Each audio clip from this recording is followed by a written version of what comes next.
Takshaka departs blazing through the sky. A palace collapses, and a young prince must now carry the throne of the Kurus. Adi Parva, Book 1, Chapter 40.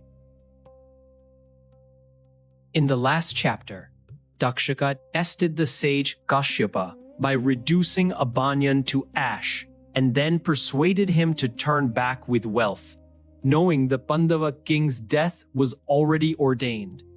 Disguised ascetics delivered fruit, and Takshaka hid within it. The king, accepting his fate, placed the creature upon his neck. When the ministers saw their king wrapped in Takshaka's coils, they turned pale. Grief overcame them, and they wept. Then, hearing the cry that rose up, they fled in every direction. Even as they scattered, they looked up and saw the great serpent passing through the sky, radiant as a lotus in full bloom, as if drawing a parting line across the heavens. It was Takshaka, foremost of serpents, departing. Some of the ministers stood where they were, rooted to the earth and consumed by grief. The house was already wrapped in fire, fed by the serpent's venom. The rest fled in fear, and the building collapsed as if struck by lightning. The king had been slain by Takshaka's power. Then the pure Brahmin, who served as the king's purohita, together with all the ministers, performed every sacred rite for his passage to the next world. When the rites were complete, all the people of the city gathered together and placed the king's young son upon the throne. He was called the Slayer of Enemies, this great hero of the Kurus, Janamejaya. Though still a child, he was noble of mind.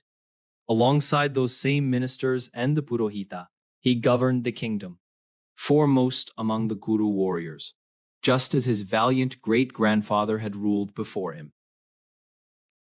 The ministers, keeping always the welfare of their sovereign in mind, traveled to Suvarnvarman, king of Kashi, and sought his daughter Vapushtama as a bride for Janamejaya.